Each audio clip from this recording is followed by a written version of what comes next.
Monev Podcast by Monev Studio.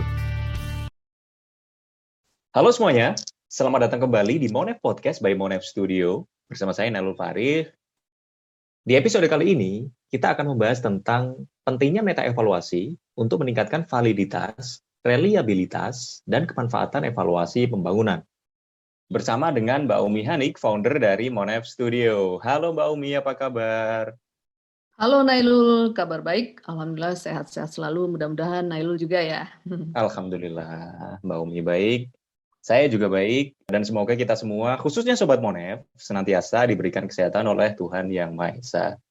Nah, sebagai ilustrasi, untuk mengantarkan diskusi kita kali ini, kita ambil contoh pelaksanaan program bantuan sosial atau Bansos COVID-19 dari Kemenkes yang dikabarkan memakan biaya sebesar 134 triliun rupiah. Dengan biaya sebesar itu, bagaimana ya Monevnya? Nah, dari situ mari kita lihat misalnya praktik Monev yang telah dijalankan oleh Komite Penanganan COVID-19 dan Pemulihan Ekonomi Nasional atau Komite PCPN. Terutama terkait efektivitas program dan realisasi penyerapan anggaran. Hasil yang dirilis Komite PCPN merekomendasikan perubahan atas Peraturan Presiden Nomor 82 Tahun 2020 tentang Komite PCPN. Perubahan pertama terkait dengan struktur organisasi dan susunan keanggotaan untuk menyederhanakan hierarki dan alur dalam pelaksanaan tugas komite sehingga dapat berjalan lebih efisien.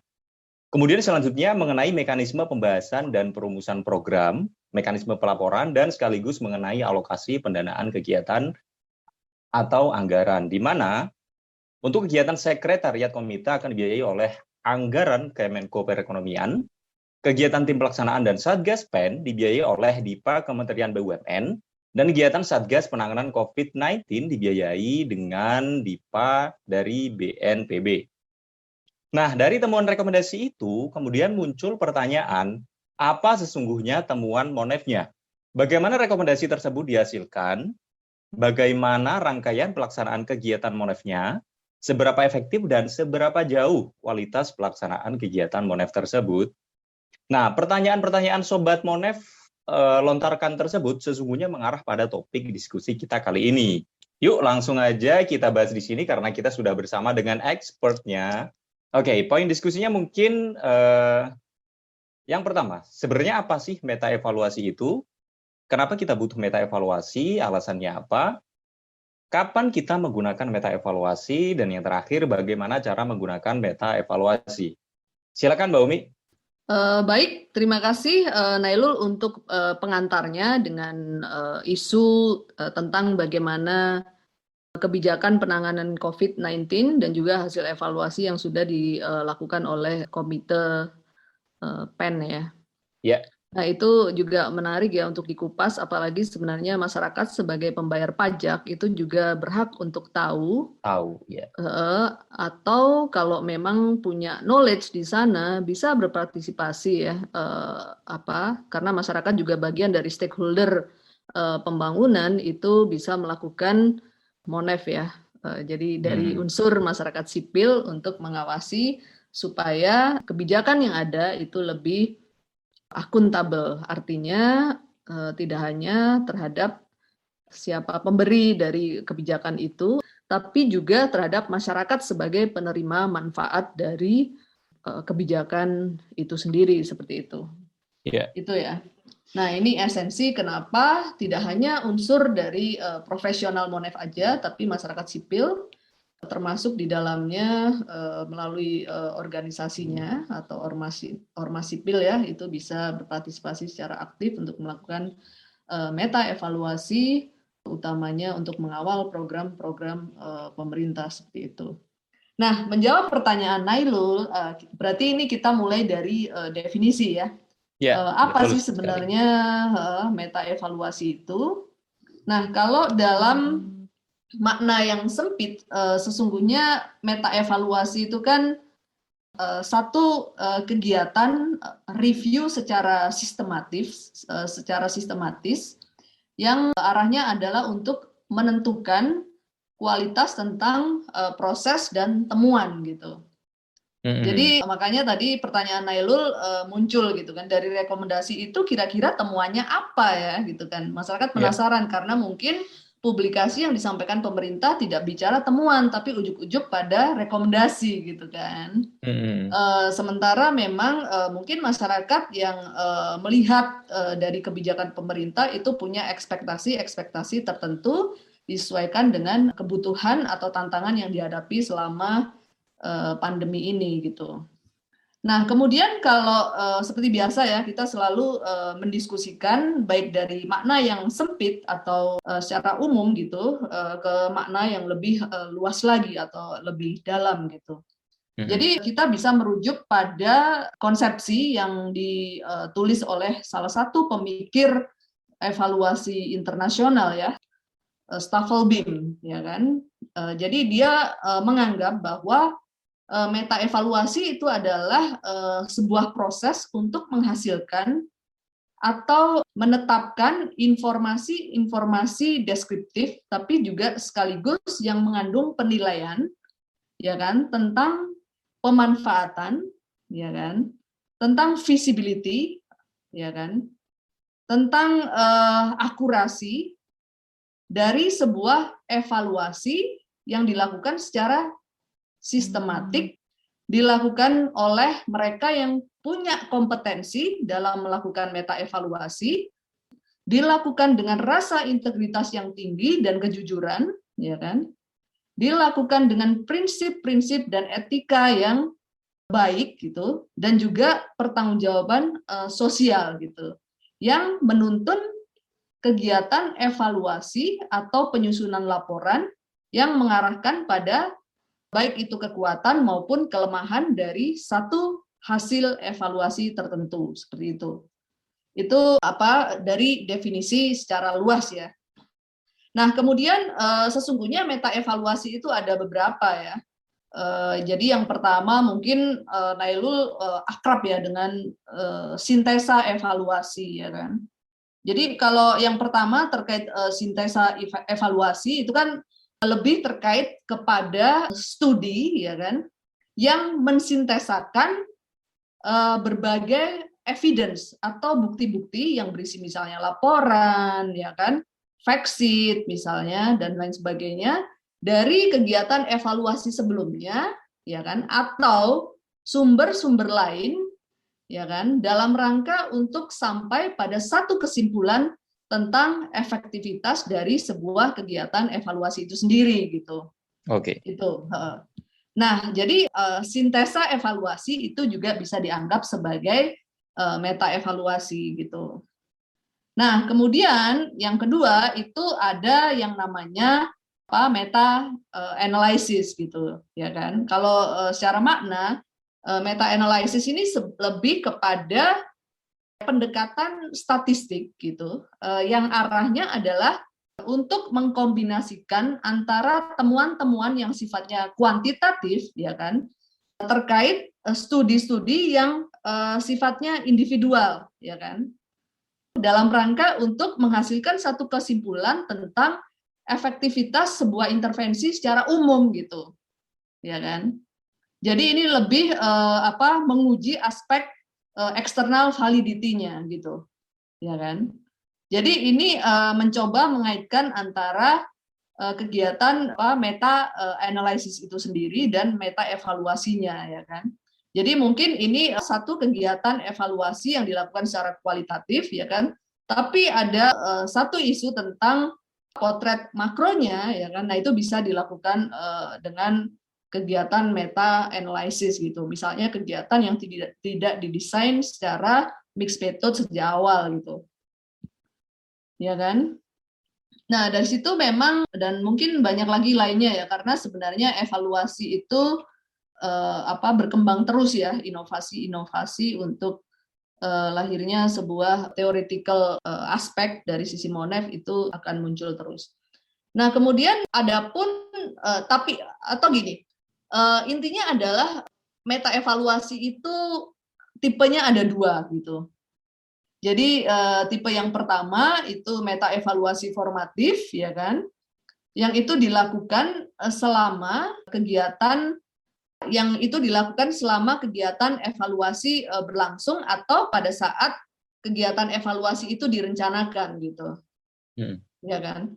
Kemudian tipe yang kedua itu adalah meta evaluasi sumatif gitu.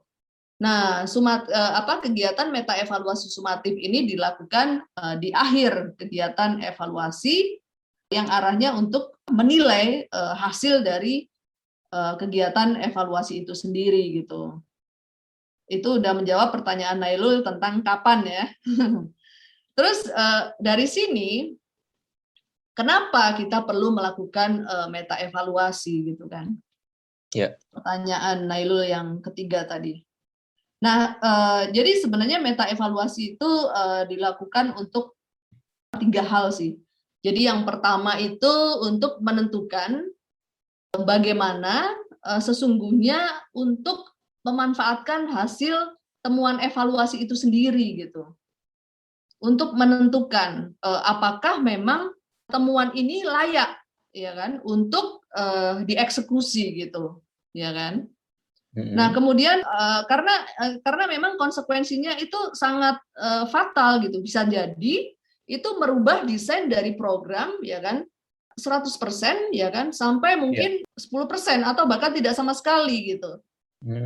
Kadang kan ini hasil evaluasi ini cuman bisanya ngacak-ngacak program aja, diabaikan aja. Nah, ini rata-rata. Jadi kebanyakan hasil evaluasi ini memang banyak atau tingkat pemanfaatannya relatif rendah gitu kan. Jadi idealnya memang tim Monef sendiri yang men-challenge ya kan. Ketika tim program hesitance atau ragu-ragu untuk memanfaatkan hasil evaluasi kita, ya kan?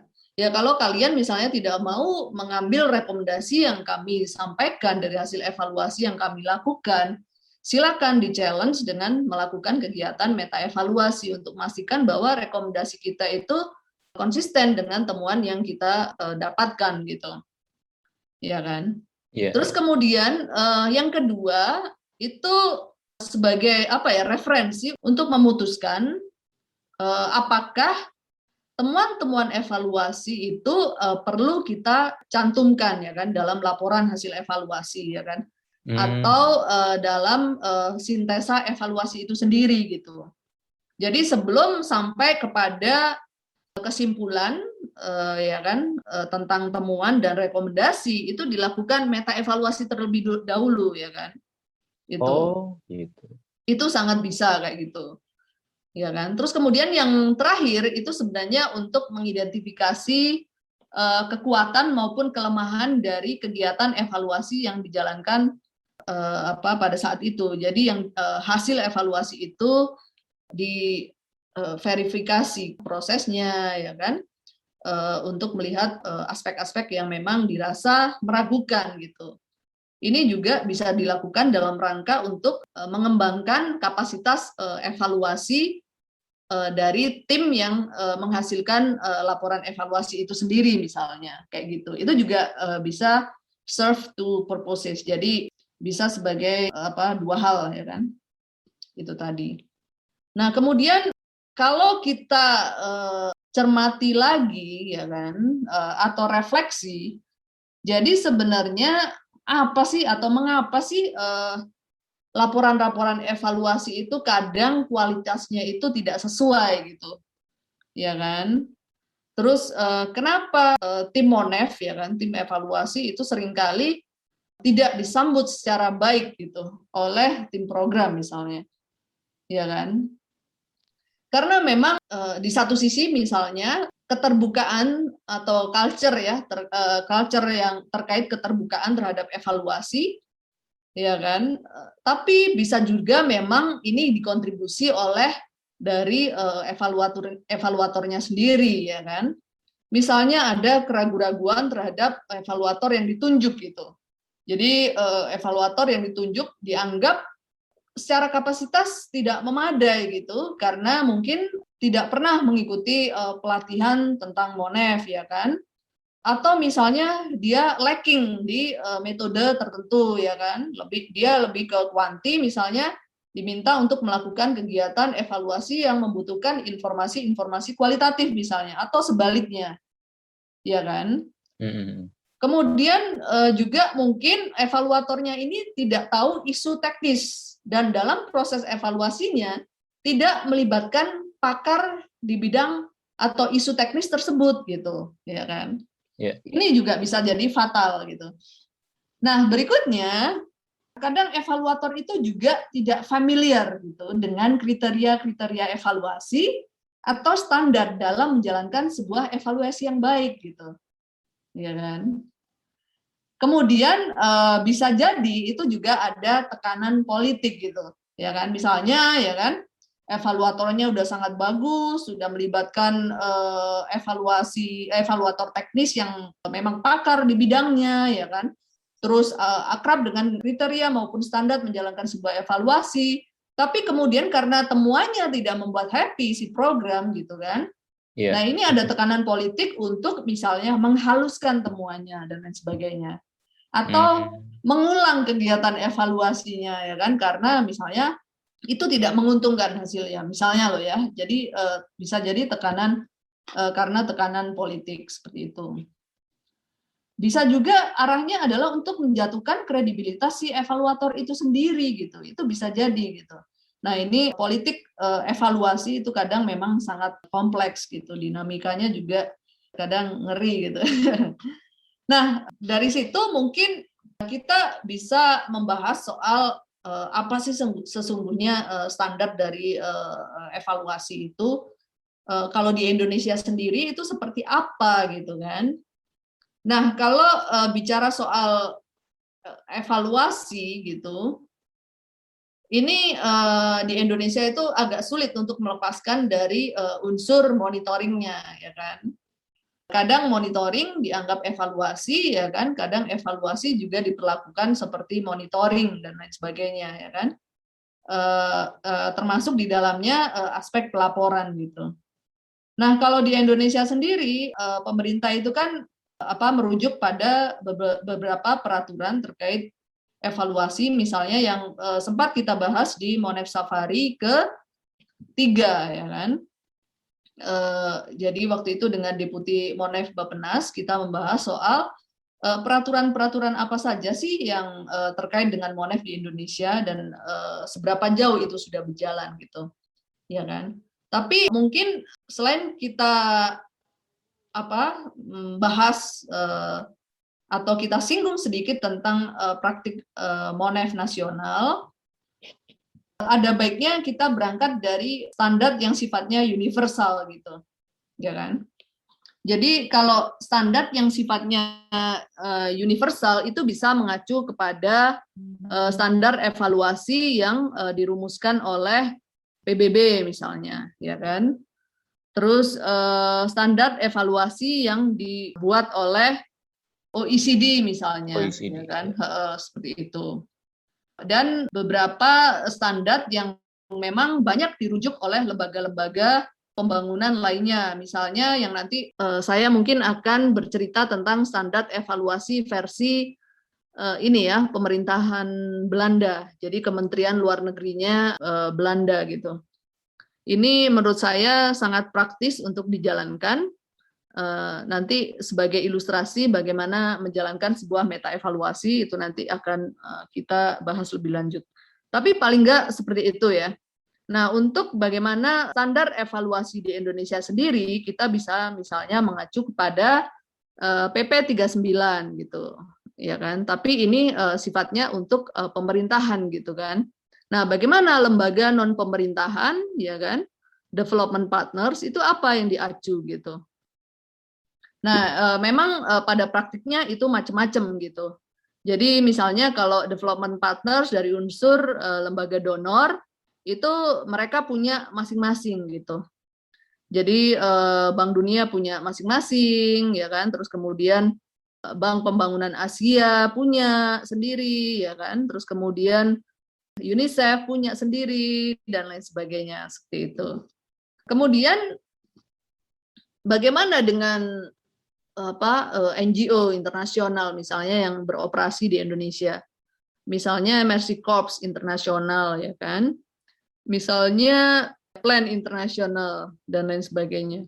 Itu mereka juga bisa jadi punya standar masing-masing, tapi makin ke sini memang ada upaya atau dialog bagaimana sesungguhnya kolaborasi Monef itu bisa menjadi satu platform yang intinya adalah ruang berbagi data antar pelaku pembangunan itu menjadi terfasilitasi itu.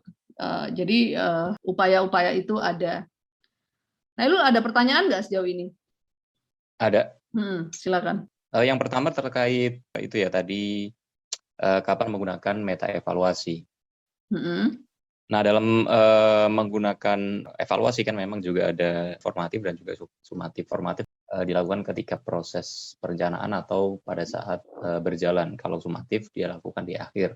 Nah, itu apakah maksudnya meta evaluasi bisa dilakukan pada evaluasi formatif dan juga sumatif, begitu Mbak ya?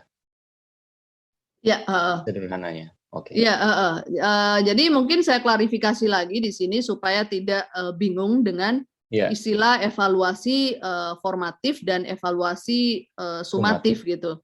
Karena itu dua hal yang berbeda gitu. Berbeda. Jadi kalau tadi kan saya bicara soal tipe kegiatan meta evaluasi ya kan.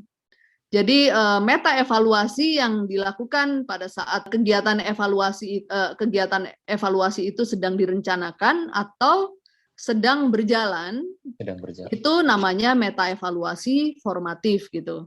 Yeah. Tapi kalau meta evaluasi terhadap kegiatan evaluasi yang sudah selesai dilakukan, ya kan? Jadi udah ada laporannya, udah ada bunyi temuan dan rekomendasinya, itu namanya kegiatan meta evaluasi sumatif gitu.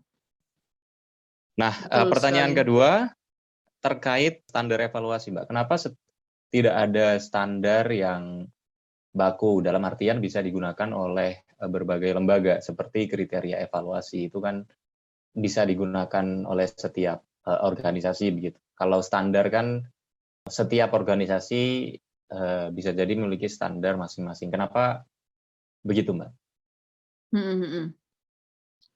Ya, jadi sebenarnya upaya itu ada sih.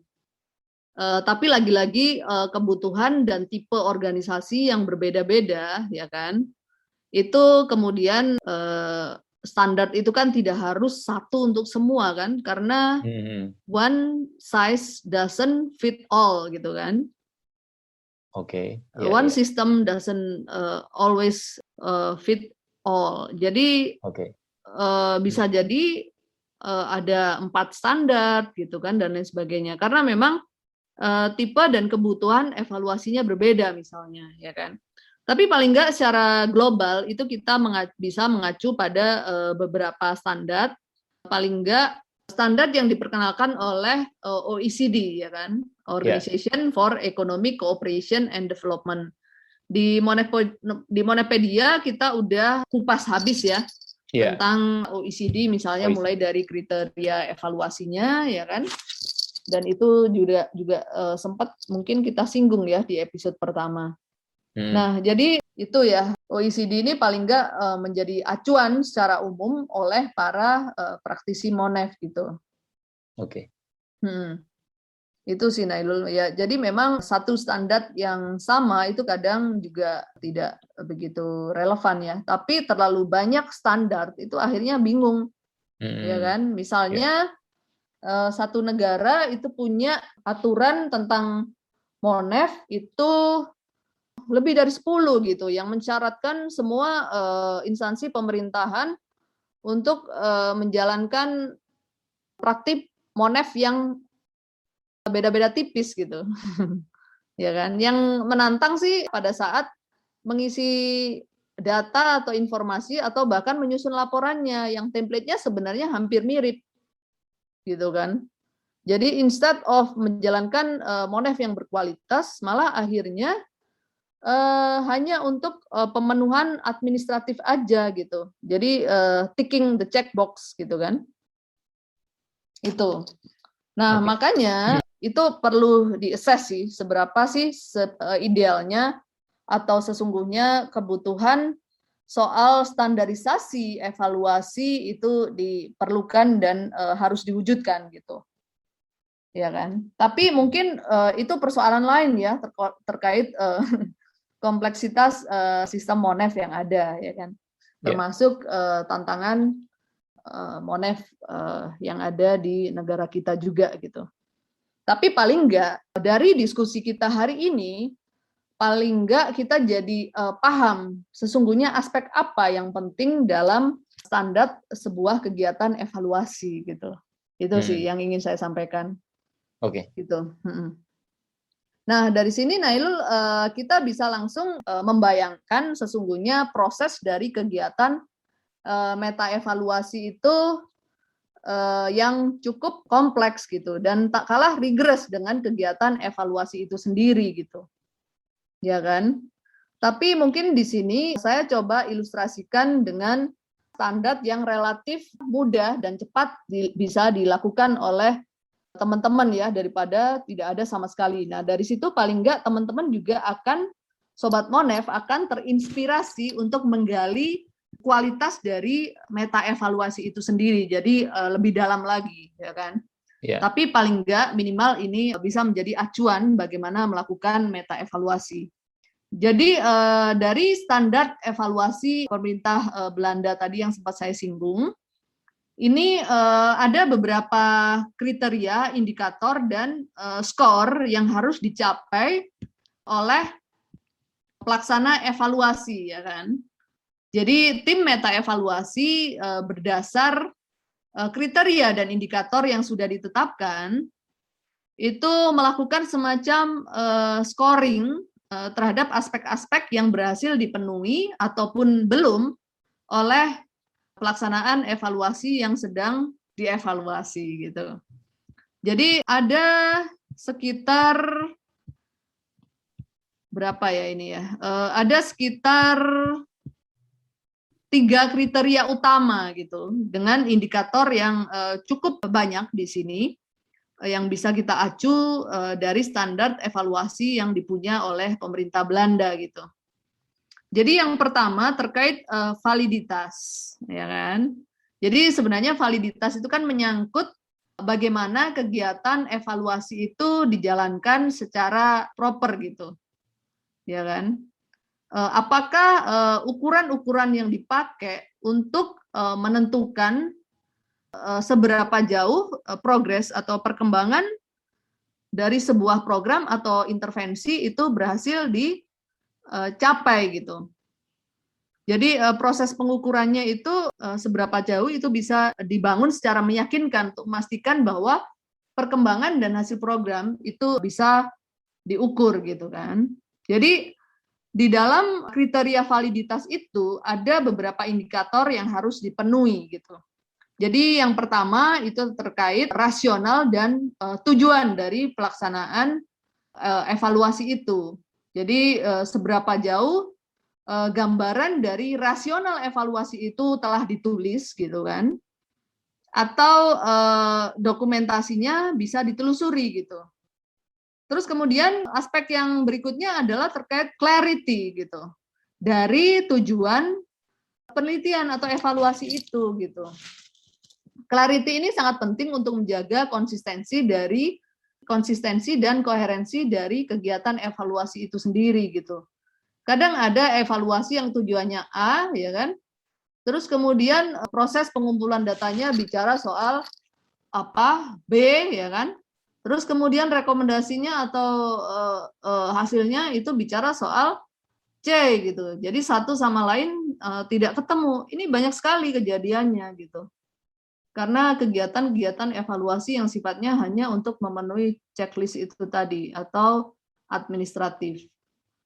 Nah, kemudian yang berikutnya indikator yang tak kalah penting adalah pernyataan masalah ya kan atau pertanyaan evaluasinya gitu. Jadi clarity tentang pernyataan masalah itu menjadi sangat penting. Seberapa jelas itu berhasil ditulis gitu, ya kan? Terus bagaimana dari problem statement itu tadi kemudian diterjemahkan menjadi satu pertanyaan evaluasi atau lebih gitu. ya kan? Terus kemudian dari pertanyaan evaluasi itu harus bisa diterjemahkan dalam kriteria evaluasi yang akan dipakai untuk kegiatan evaluasi. Nah, seberapa jauh itu telah dituangkan dalam kegiatan evaluasi yang sedang atau yang sudah dijalankan gitu. Itu sih. Ya. Nah, kemudian yang intinya semuanya penting gitu. Jadi tujuan dari evaluasi itu sendiri dan konteksnya gitu. Terus kemudian logika dari intervensi program itu oleh si evaluator berhasil digambarkan seperti apa gitu. Ya kan? Jadi merekonstruksi logika pikir dari intervensi kebijakan itu perlu dituangkan lagi. Bisa jadi itu men-challenge pemikiran logis teman-teman program tentang intervensi yang mereka jalankan gitu. Ya kan? Nah, makanya seperti yang saya singgung tadi, wah apa sih anak-anak Monef ini bisanya mengacak-acak program gitu kan? Karena itu tadi perlu untuk menuangkan logika pikir kita terhadap intervensi program itu sendiri yang kemudian kita perlu diskusikan dengan para pihak gitu.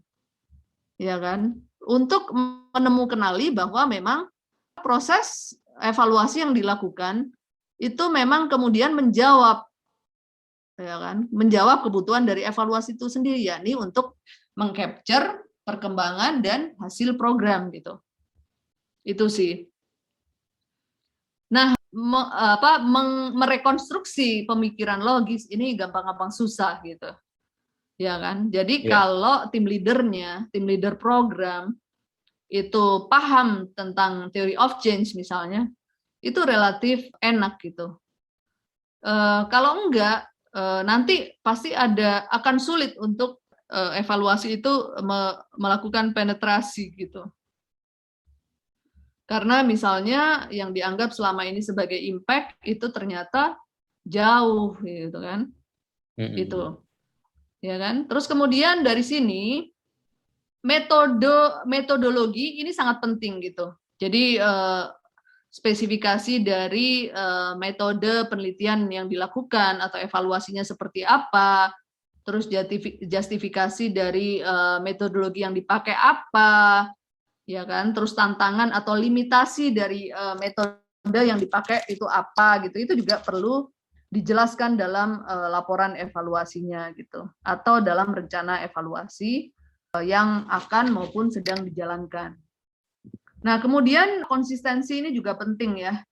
Terus aspek berikutnya yang kedua, jadi yang pertama tadi validitas, sekarang yang kedua itu sebenarnya lebih kepada reliability, reliable apa enggak gitu kan, rencana atau hasil dari evaluasi yang ada gitu. Apakah hasil dari evaluasi itu memang cukup stabil gitu. Nah, stabil ini bisa diartikan dalam 5 elemen. Jadi yang pertama, sumber-sumber informasi yang dipakai gitu. Jadi sebenarnya dari logika intervensi yang coba direkonstruksi oleh tim meta evaluasi gitu. Logika dari intervensi yang coba direkonstruksi oleh tim evaluasi itu sesungguhnya apakah memang terjawab dari struktur indikator dan data yang ada gitu, ya kan? Karena struktur kebutuhan data, ya kan? Terus kemudian metodologi atau pendekatan Monef untuk mengumpulkan data itu sangat terkait satu sama lainnya gitu. Jadi kalau logika pikirnya itu nggak pas, itu maka data yang dihasilkan juga nggak pas gitu. Itu sih. Nah, jadi dari sini dasar dari apakah hasil evaluasi itu reliable atau enggak, itu memang terkait dengan struktur data yang dibangun oleh program itu sendiri gitu, di mana kemudian direkonstruksi ulang oleh tim evaluasinya. Nah, dari situ meta evaluasi melakukan identifikasi terhadap sumber-sumber informasi yang dikumpulkan oleh atau yang direncanakan akan dicek lagi oleh tim meta evaluasi gitu, ya kan? Sorry ini. Jadi tim meta evaluasi melakukan identifikasi terhadap sumber-sumber informasi yang sedang direncanakan atau sedang dijalankan atau sudah dihasilkan oleh tim evaluasi, seperti itu, ya kan? Nah, kemudian tim meta evaluasi melakukan verifikasi terhadap ketepatan hasil maupun triangulasi dari data dan informasi yang dihasilkan tadi, ya kan? Jadi dari satu sumber saja itu tidak cukup gitu kan untuk memastikan bahwa jadi stabilitas itu terkait konsistensi, ya kan, reliability dan lain sebagainya, itu. Nah, kemudian indikator yang kedua tentang reliability ini adalah keterwakilan, aspek keterwakilannya gitu. Jadi sesungguhnya seberapa jauh hasil evaluasi atau rencana evaluasi yang ada itu nanti akan mampu menjustifikasi sampel yang dibangun atau case study yang dipilih gitu. Ya kan? Jadi memang agak kompleks ya. Jadi udah seperti kegiatan evaluasi itu sendiri gitu. Terus kemudian meta evaluasi juga perlu melihat independensi dari sumber informasi yang didapat gitu. Terutama seberapa jauh pandangan-pandangan dari para pemangku kepentingan yang terlibat di dalamnya itu secara proporsional ditanya persepsinya gitu. Jangan-jangan berat sebelah gitu kan. Membuat rencana evaluasinya itu menjadi predefined alias titipan gitu misalnya, ya kan? Itu ya. Kalau masih rencana sih enak gitu. Kalau evaluasinya udah jadi ternyata evaluasi ini sangat politis, ya kan? Itu nggak tahu ya manfaatnya untuk apa gitu. Tapi kalau organisasi lain yang punya kebutuhan yang mungkin sama tapi dari organisasi yang berbeda itu manfaatnya sangat besar sih gitu. Jangan sampai organisasi ini mengutip dari sumber yang tidak reliable gitu. Seperti itu sih. Itu. Nah, kemudian proses dari kegiatan evaluasinya itu sendiri itu juga menjadi kunci untuk dilihat gitu. Karena implementasi evaluasi dengan jadwal yang sudah ditentukan dan budget yang tersedia itu sangat menentukan sih pelaksanaan evaluasi itu sendiri gitu. Jadi kalau evaluasinya misalnya proses pengumpulan datanya terlalu lama, ya kan, dari sisi time frame itu menjadi tidak masuk akal untuk dijadikan satu atau disintesakan dalam satu kesimpulan yang sama gitu. Itu akan misleading gitu. Ya kan? Misalnya ya kan ketika bansos dikasih pada saat di bulan Januari misalnya dibandingkan ketika dikasih di bulan puasa, ya kan? Pasti itu pemanfaatannya akan berbeda gitu kan. Jadi ketika mengumpulkan data dan informasi di dua periode yang berbeda tadi, meskipun pertanyaannya sama, itu pasti akan menghasilkan informasi yang berbeda. Misalnya responden A, karena cakupan evaluasinya sangat luas ya respondennya misalnya. A itu disisir ya, jadi mulai Januari sampai bulan Januari, Februari, Maret itu di kawasan A selesai. Sampai akhirnya di kawasan yang akhir itu dapatnya ketika diwawancara pada saat puasa gitu. Jadi misalnya kebutuhan bansos itu akan dimanfaatkan untuk kebutuhan yang berbeda. Misalnya kalau yang Januari itu akan sesuai kebutuhan, sesuai yang diarahkan oleh program, sesuai panduan. Tapi yang puasa itu fokusnya lain, ya kan? Karena pada bulan itu kan inflasi cabai, ya kan? Inflasi bahan-bahan pokok, gitu kan? Dan lain sebagainya. Jadi otomatis bantuan bansos banyak terserap ke sana misalnya. Jadi ketepatan sasaran itu menjadi pertanyaan misalnya, ya kan? Ini berkaitan dengan reliability dari informasi yang dikumpulkan tanpa memperhatikan misalnya time schedule yang baik gitu. Itu. Nah, kemudian potensi-potensi dari gangguan-gangguan pada saat pelaksanaan evaluasi. Nah, seberapa jauh risk mitigation dari tim evaluasi itu berhasil menyusun rencananya gitu. Misalnya potensi pelaksanaan kegiatan evaluasi selama periode pemilu misalnya, ya kan? Ini kan banyak larangan. Jadi pasti ada larangan sih. Saya lupa ya tepatnya beberapa minggu ya. Bahkan pada saat kampanye itu juga akan sulit untuk mengumpulkan data lapangan karena rentan disalahgunakan sebagai upaya propaganda misalnya untuk mendukung salah satu calon misalnya, ya kan? Jadi proses evaluasi memang hendaknya mampu mengantisipasi potensi-potensi gangguan dalam risk mitigation yang pas gitu. Nah, kemudian justifikasi dari proses evaluasinya nanti apa gitu. Itu juga dinilai gitu. Jadi misalnya time frame-nya kenapa dipilih pada periode itu, ya kan? Kenapa budgetnya segitu? Terus kenapa risk mitigation-nya hanya mengcover aspek A, tidak B, dan seterusnya kayak gitu. Itu sih. Nah, jadi memang sangat kompleks ya. Belum lagi soal quality control gitu.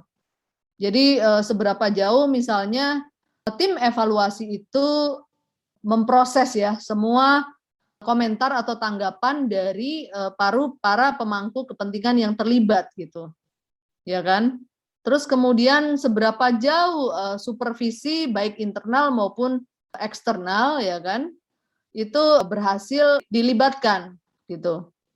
Nah, ini menjadi aspek penting dari seberapa jauh kegiatan evaluasi itu reliable atau tidak gitu, atau belum ya. Nah, berikutnya adalah kriteria tentang pemanfaatan, ya kan? Jadi seberapa jauh sebenarnya hasil dari evaluasi itu kemudian bisa dipakai gitu, bisa diterapkan gitu. Jadi indikator-indikatornya itu cukup precise sih menurut saya. Kenapa kemudian acuan yang dibuat oleh pemerintah Belanda ini relatif mudah untuk diikuti gitu. Jadi yang pertama terkait aksesibilitas, ya kan? Jadi seberapa jauh sebenarnya laporan atau hasil evaluasi itu bisa diakses oleh para pihak terkait gitu, ya kan? Kalau misalnya hasil evaluasi itu menjadi kepentingan punya donor, tapi dia ingin mempengaruhi pemerintah gitu untuk mengikuti rekomendasinya donor, itu akan sulit kalau laporannya tidak di-share secara utuh gitu. Misalnya ya, karena mungkin donor punya pertimbangan lain, laporannya terlalu sensitif gitu. Misalnya terkait dua institusi yang punya kepentingan yang hampir-hampir mirip, sementara donor tidak mau terkesan berpihak kepada salah satu lembaga tersebut gitu. Ini sekedar contoh aja gitu. Asalkan tim evaluasi mampu menjelaskan itu mungkin bisa diterima gitu. Atau mungkin bentuk laporan yang di-share itu dalam derajat tertentu, misalnya institusi A bunyinya A gitu, ya institusi A bunyinya X, ya kan, institusi B bunyinya X minus gitu misalnya, ya kan. Nah, ini bisa jadi satu alternatif untuk memastikan bahwa akses terhadap hasil evaluasi itu tersedia gitu, meskipun dalam level atau derajat yang berbeda gitu, ya kan. Terus kemudian indikator yang kedua adalah kelengkapan dari hasil evaluasi atau rencana evaluasi itu sendiri gitu, ya kan. Apakah pertanyaan evaluasi itu terjawab dalam kesimpulan, ya kan. Terus bagaimana penjelasan dari hasil-hasil yang ingin dicapai oleh program itu memang kemudian berhasil dijawab oleh kegiatan evaluasi itu sendiri yang tercermin dalam laporan yang bisa membunyikan itu semua gitu. dan seberapa jauh yang berhasil diwujudkan, ya kan, yang bisa direalisasikan dan yang diharapkan itu gaps-nya bisa di-capture dalam laporan evaluasi itu sendiri gitu.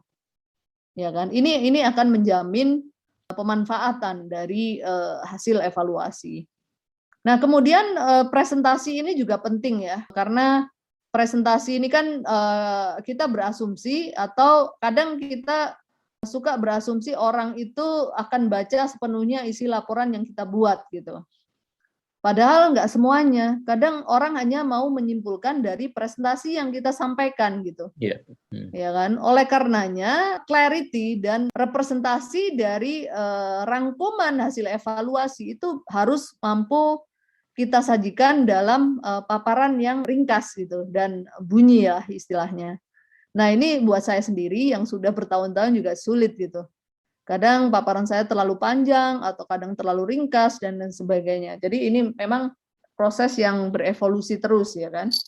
Tapi yang utama adalah tadi ya completeness itu tadi, intinya seberapa jauh pertanyaan-pertanyaan evaluasi itu dijawab dalam kesimpulan gitu. Ini salah satu aspek penting yang perlu disampaikan dalam paparan kita. Nah, kemudian apa ya? Jadi seberapa jauh rekomendasi dan kesimpulan itu bisa dibangun secara baik gitu. Karena kadangkala rekomendasi dan kesimpulan itu isinya mirip-mirip gitu kan. Ini jadi agak melahirkan satu keraguan-raguan untuk mengakomodir gitu, untuk memanfaatkan temuan tersebut gitu. Nah, yang berikutnya itu adalah validitas. Ya kan? Nah, tadi di atas sempat kita singgung sebentar ya. Tapi intinya adalah motif dari kegiatan evaluasi itu harus mampu disinggung ya secara umum dalam rencana maupun hasil evaluasi yang ada gitu. Tujuan evaluasinya, problem statement-nya, elaborasi dari problem statement itu sendiri gitu kan. Terus deskripsi dari kriteria evaluasi yang digunakan itu harus bisa dibaca secara jelas dan dimaknai oleh para pembaca gitu. Kadang kita berasumsi yang baca itu punya atau pernah ikut pelatihan Monef semua gitu. Jadi kadang kita memakai konsepsi tertentu yang itu akan melahirkan persepsi yang lain gitu. Bahkan antar evaluator sendiri itu kadang persepsinya lain. Ya kan? Jadi deskripsi yang ambigu itu perlu dijelaskan. Ya kan? Terus jadi untuk validitas ini banyak sekali aspek yang harus dilihat gitu. Termasuk tentang seberapa jauh sesungguhnya indikator dari beberapa hasil program di berbagai level ya kan, mulai dari output, outcome sama impact itu derajatnya beda gitu. Ya kan? Oleh karenanya ini tadi ada hubungannya dengan definisi dari Staffelbeam ya kan. Jadi evaluasi itu harus dilakukan oleh mereka yang kompeten gitu. Ya kan? Itu sih. Jadi misalnya dari unsur masyarakat atau organisasi masyarakat itu perlu memperkaya dirinya, meningkatkan kapasitas dirinya dengan kemampuan untuk melakukan evaluasi jika memang ingin melakukan meta evaluasi terhadap apa yang sudah dilakukan oleh pemerintah ya misalnya. Gitu. Jadi mereka biasanya yang ada di ormas, organisasi masyarakat sipil yang makin ke sini itu giroh ya. Jadi keinginannya untuk bisa ikut sebagai check and balances yang baik gitu kan, dengan menjadi mitra untuk melakukan pengawasan secara baik ya, sebagai penyeimbang gitu. Iya. Nah kemudian bicara soal reliability ya. Jadi reliability tadi juga sempat kita singgung. Jadi seberapa jauh dokumen, responden, literatur yang dikutip dan lain sebagainya ini menentukan reliability-nya. Jadi makin reliable ya kan, makin valid itu tingkat pemanfaatannya makin tinggi, dianggap berkualitas gitu. Gitu sih. Jadi makin valid, makin reliable itu akan meningkatkan tingkat kemanfaatan dari hasil evaluasi itu sendiri, ya kan. Jadi aspek-aspek dari reliability yang perlu diperhatikan, mulai dari seberapa jauh proses dokumentasi dari evidence yang ada, ya kan, proses pemilihan responden, ya kan, proses penyusunan literatur, review dan lain sebagainya gitu. Seberapa kaya literatur yang dikutip gitu kan, ini yang dikutip siapa aja, ya kan, dan seterusnya, dari jurnal mana dan lain sebagainya kayak gitu.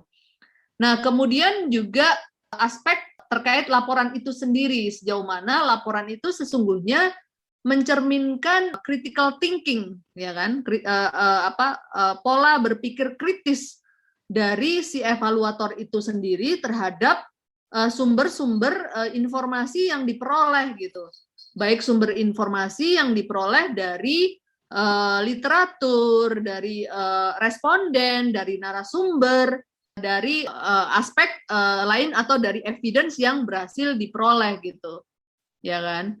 Apakah dengan makin kayanya data dan informasi yang diperoleh itu juga akan memperkaya proses analisisnya untuk menghasilkan satu kesimpulan maupun satu rekomendasi yang memang benar-benar dibutuhkan oleh program gitu, ya kan? Nah, lalu aspek berikutnya adalah terkait sejauh mana tim evaluasi itu dalam mengkonstruksi tulisannya, dalam laporannya argumentatif ataukah tidak gitu, ya kan? Terutama kalau dalam kegiatan ini ya, case study gitu, kemampuan menyusun argumentasi yang baik, ya kan, itu menjadi salah satu kunci dari satu kegiatan evaluasi yang memang reliable gitu. Nah, kemudian yang hal berikutnya yang dilihat adalah seberapa jauh pengaruh dari klien gitu. Jadi yang demanding kegiatan evaluasi itu terhadap evaluasi itu sendiri. Ini untuk meyakinkan bahwa memang hasil evaluasi itu independen, tidak berpihak, ya kan. Meskipun dalam podcast sebelumnya kan saya sempat singgung, ya kan. Jadi independen tapi ada aspek keberpihakan terhadap suara kelompok miskin atau marginal dan lain sebagainya kayak gitu. Itu, ya kan? Terus seberapa jauh determinasi atau pengaruh atau tekanan dari staff atau dari tim leader manajemen yang memang berharap kegiatan evaluasinya itu mendukung mereka gitu. Ya kan? Ya memang saya sempat juga ya meskipun saya sudah melakukan kegiatan evaluasi, tapi kan kita juga tidak dievaluasi. Jadi ketika ada yang evaluasi pekerjaan saya itu dalam satu titik itu mungkin ada ya rasa wah ini training Monef-nya udah sampai apa aja sih gitu kan. Jadi kita berdebat dalam beberapa aspek gitu, misalnya kenapa pilihannya ke evaluasi proses dibanding evaluasi dampak misalnya dan lain sebagainya, terus kenapa teori of change-nya seperti ini dan lain sebagainya. Jadi perdebatan soal hal-hal yang sifatnya konsepsi mendasar gitu. Ya. Jadi memang idealnya kalau ada meta evaluasi terhadap pekerjaan evaluasi kita terbuka aja gitu. Jadi jangan defensif atau denial, itu justru tidak konstruktif. Itu. Tapi ini dari pengalaman sih. Karena kan itu butuh kelegowoan gitu. Bahwa memang ternyata memang kegiatan evaluasi kita perlu banyak penyempurnaan gitu. Ya kan, di luar aspek politis tadi atau tekanan-tekanan ya. Nah, kemudian termasuk untuk melihat sejauh mana sesungguhnya tantangan-tantangan itu yang mungkin tidak terantisipasi itu berhasil dituangkan dalam risk mitigation yang saya sempat jelaskan tadi gitu. Okay. Nah, kemudian indikator yang terakhir itu adalah terkait ini subindikator ya dari pemanfaatan atau utilitas ya. Jadi seberapa jauh temuan itu jelas kesimpulannya, rekomendasinya, ya kan? apakah komprehensif gitu kan. Terus apakah rekomendasinya itu juga visible ya kan, kalau mau memperhatikan misalnya kesempatan-kesempatan yang ada, tantangan, kekuatan, kelemahan dari program itu sendiri gitu. Terus kemudian seberapa jauh komprehensif pertanyaan evaluasi yang berhasil dijawab dalam kesimpulan, itu juga akan meningkatkan aspek pemanfaatan. Terus kemudian antara rencana dan realisasi dari kegiatan evaluasi yang dari kegiatan yang dievaluasi itu berhasil di highlight, itu juga akan meningkatkan pemanfaatan ya kan, di highlight dalam paparan gitu yang menarik, itu juga akan menentukan tingkat pemanfaatan dari hasil evaluasi itu sendiri. Hasil evaluasi. Itu sih kurang lebih intisari dari kegiatan meta evaluasi. Oke. Kembali ke Nailul. Sepertinya sudah terjawab semua Mbak ya. Kalau dari saya nggak ada pertanyaan tambahan sih. Cukup jelas Kalau ya? Cukup jelas dari bagaimana cara kita melaksanakan meta evaluasi. Tadi Mbak Umi juga menjabarkan tentang kriterianya apa aja, terus subkriterianya seperti apa, dan juga memberikan penjelasan terkait pengalaman dari Mbak Umi juga. Dari Mbak Umi mungkin ada tambahan? Kayaknya itu udah hal yang paling mendasar dan hal yang relatif cukup ya untuk bekal melakukan meta evaluasi, udah sangat sufficient. Gitu. Oke, sip. Nah, mulai dari situ nanti pasti akan tertarik untuk memperdalam, misalnya apalagi ya yang kurang, apalagi yang belum. Tapi tadi itu yang saya jelaskan udah bisa jadi overwhelmed ya, karena itu udah sama dengan kegiatan atau mungkin lebih besar dari kegiatan evaluasi itu juga gitu, evaluasinya sendiri gitu, cukup kompleks. Oke. Baik, dari saya cukup. Kalau dari Sobat UMNF ada pertanyaan, silakan tinggalkan di kolom komentar. Dan juga mungkin bagi yang ingin memperdalam wawasan MONEF yang lain, bagi Sobat UMNF yang belum mendownload di Play Store aplikasi MONEF 4.0, silahkan sekarang buka Play Store-nya, silahkan di-download, karena di situ kita menyajikan literasi MONEF dengan berbagai kanal. Ada video di MONEF Learning, kemudian MONEF Podcast, dalam bentuk tulisan seperti MONEFpedia, dan juga yang lain, buku saku, dan sebagainya, banyak sekali. Dari mulai wawasan mendasar sampai kemudian sampai advance, semuanya ada di sana, silahkan di-download. Begitu Mbak Umi ya? Betul sekali Nailul. Mudah-mudahan semuanya bermanfaat untuk meningkatkan literasi maupun praktik MONEF yang lebih baik di Indonesia. Oke, siap. Baik, kita sudah di penghujung acara. Terima kasih sekali lagi, terima kasih kepada Mbak Umi sudah mau sharing ilmunya. Terima kasih juga buat Sobat MONEF yang masih setia untuk mendengarkan MONEF Podcast. Dari saya, wassalamualaikum warahmatullahi wabarakatuh.